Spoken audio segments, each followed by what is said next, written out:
honestly, these foreign conflicts have a lot more to do with our national debt as opposed to us paying into Social Security. You think Israel is a bigger portion of our budget than Social Security, Medicare, I think we spend way too much money on military aid for foreign countries. You think Israel is more? Anna Kasparian of the Young Turks went on Abby Phillips' show on CNN to go up against MAGA stooges Ben Shapiro and Scott Jennings. The topic was the American dream, retirement, Social Security. We're going to take a look at Anna Kasparian battling with Scott Jennings and Ben Shapiro over this. I have plenty of thoughts to share on this as well. Let's get into it together. Tonight, a provocative take from Ben. No one in the United States should be retiring at 65 years old. It's a debate that's underscored with new polling showing that Americans are struggling. 70% of the country believes that the American dream is dead, which is a 15-year high. And only 25% say that they have a good chance of improving their standard of living. That is the lowest number on record since they started the surveys in 1987, which brings us back to the age-old debate. When should you retire?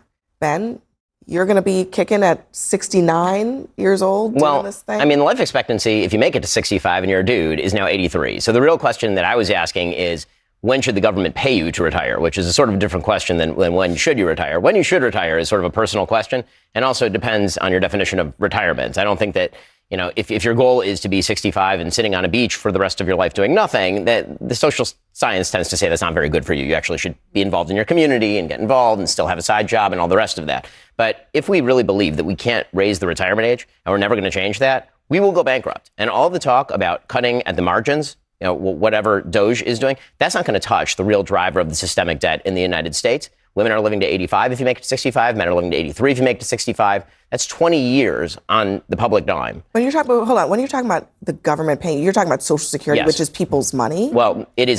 Well, it is not the money you paid in. It's the system that they pay into. Well, no, your paycheck stub. Okay. Yes, but believe me, I pay a lot. I know I pay into Social Security. I don't know about you. I promise you, the amount that people are taking out is not the amount that is going in, which is why we are going bankrupt. Okay, but it's not the government just handing out a blank check. No, it's the government borrowing money to pay. Well, you pay in X dollars, and then you get multiple times X dollars when you retire. That is how the system works. It is not a lockbox. This is what Al Gore was arguing about in 2000. The other part of this, though, is at 65, right? I mean, yeah, you might be in great health, but many people are working hard jobs. They're on their feet. It depends on what job. I'm not saying if you're working back-breaking labor and your leg is falling off that you should be. I mean, by the way, I just totally reject what you just said about how we're going bankrupt due to Social Security. Really, you don't think like the trillions of dollars we've spent on wars in the Middle East might have something to do with that? It is not even our national debt. What we spend on Social our Security. national debt shot up billions of dollars on Israel, on Ukraine. I mean, honestly, these foreign conflicts have a lot more to do with our national debt as opposed to us paying into Social Security. You think Israel is a bigger portion of our budget than Social Security, Medicare, I think we spend way too much money on military aid for foreign countries. You think Israel is more Do you think that Social Security is more of an issue compared to how much money we just shell out for conflicts abroad? As a matter of expenditures and math, yes. Both entitlements and defense are a big issue. I actually think Ben has a point here. I think that the nature of aging has changed. I think retirement is evolving. I mean, you know, my husband is 71 years old. He's still writing books. I'm 55. I hope to work for another 15 years at least. But I do think it depends on the kind of job you do. And it starts to get into the devil's in the details here, because if I'm working with my hands and I'm 65, you know, that's a problem. Maybe technology can help, et cetera. But there's got to be some understanding of what people are doing. There's got to be probably some means testing, which gets to this point about the growing wealth divide, because there really are two Americas here. Absolutely. Yeah. And especially This smug prick, Scott Jennings, I can't take this guy as he's smiling and smirking through what Anna Kasparian is saying. Anna Kasparian is making a great point that it's always with the Republicans, with MAGA. They're the same thing. You know, the media and the pundits and everything try to separate MAGA from Republicans, but they are one and the same. But Anna Kasparian has such a great point here where it's always, there's not money for you. You know, you want to retire? No, you got to keep working. You got to be, you know, continue being a worker drone. There's not money for you. But we've got plenty of money for Israel. We've got plenty of money for defense, quote unquote defense. You know, Donald Trump and some of the other Republicans bragged about having the first ever $1 trillion defense budget. So Anna Kasparian is absolutely spot on. And this creep, Ben Shapiro, and Scott Jennings is going right along with it. You know, some people, if you start working at 16, as a lot of Americans do, or 18, or even if somebody starts working in their 20s after they've graduated from college, you're looking at decades of work, almost 50 years if you start at 16 and retire at 65. But it's never enough for Republicans. For Ben Shapiro, if you try to retire at 65 after working for 40 plus years, we're giving you a handout by paying out Social Security, which they never bring up the fact that, Ben Shapiro is talking about that people pay in, but it's like, you're getting much more out than what you're paying in. Again, when we are spending literal trillions of dollars on wars, and you're never going to hear Ben Shapiro or Scott Jennings say, how do we pay for that? And we saw exactly what Republicans thought about regular people during the pandemic. The mask completely came off when they literally came out and said, well, grandma's lived a good life, but grandma's not more important than the economy. And they always try to frame Social Security as an entitlement, as if it's somehow some type of welfare, but it's money that all Americans are paying in who are working. You're paying into that. So that's your money.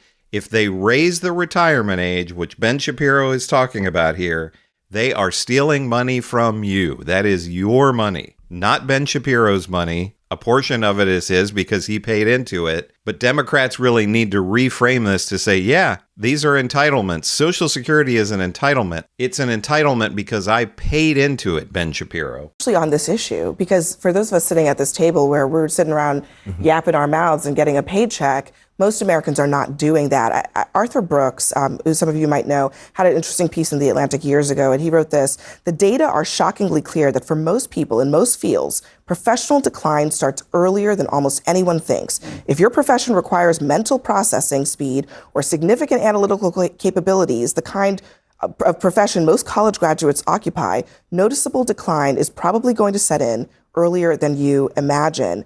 For some fields... Don't take it personally, Scott. Why are you guys looking at each other? I've noticed. Now I'm in my Scott Van, I hate to break it to you. Yes. Surgeons, pilots, Pundits? okay? Pundits, mandatory retirement ages, okay? Because after 56, Yeah, exactly. you cannot be an air traffic controller because there is a limit on human capacity, right? Land the So why plane, are we man. then saying to people, well, even though we know that there are limits to this, you must work until you are 83 years old? Well, I don't have a dog in this fight. I do think that backs give out faster than brains do. So people who have back-breaking jobs, they probably give out even faster than those of us who have brain jobs.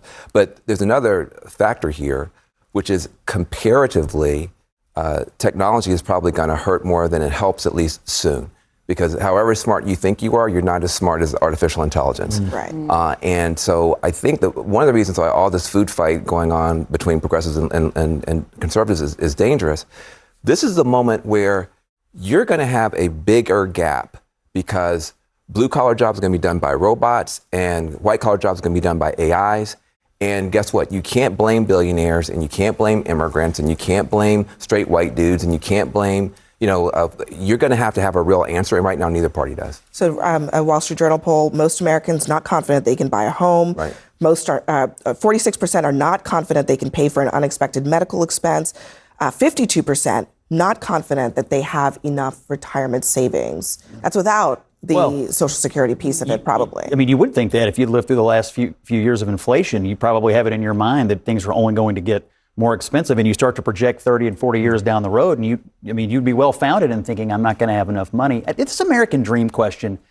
I think for a lot of people, there's two things about the American dream, at least there is for me. There's making enough money to provide for your family and to retire, but then there's also the question of, am I adding value to my community? Am I adding value to my country? Am I providing value wherever I've chosen to live and raise my family? And I think in our society right now, there is a lurch toward preaching easy money.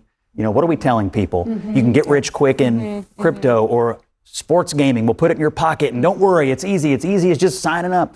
And I think when you start to take the value that you could provide as a human being to your community and taking that out of it and preaching sort of these easy routes, I don't know. I think it sucks some of the soul out of the conversation about the American dream. The American dream is about value as a human being. And by that token, the idea that you should be working for a paycheck up until you die, I think is unfounded, because I think that there's something. Well, no, I'm just saying, like, there is a lot of value that people need to give back to their communities. We should we actually should be paying them. I would love to work in their so many communities, to volunteer at the library, to work with younger kids. There are things I want to do that are not going. Like, if I were to quit my career and pursue the things I want to do, like, for instance, I want to volunteer in nursing homes. That's not going to make me enough money to pay my bills. So I envision retirement being, all right, I'm done with my media career. I want to do these things that I've wanted to contribute to my community for the longest time. I think there's this thought that people who want to retire early or retire at 65 are just like bums who don't want to work. But people have interests that don't necessarily make money. Including their grandchildren, including their parents, including... Well, the need for meaning is very real. And by the way, you see that in the polling. In that same Wall Street Journal poll, what you see is that Americans were pretty optimistic still about their economic circumstances and the directionality all the way up until about 2020. And really in 2020, it takes a nosedive. And that's with the government spraying money at people to stay home. Right? The question there was not, do I have enough money? Because the government was literally paying people for a full year to stay home and providing student loan subsidies and providing tax breaks and doing everything that it could. Again, it comes down to Ben Shapiro and Scott Jennings and these other Republicans. They don't even want you to have the bare minimum to just be able to survive.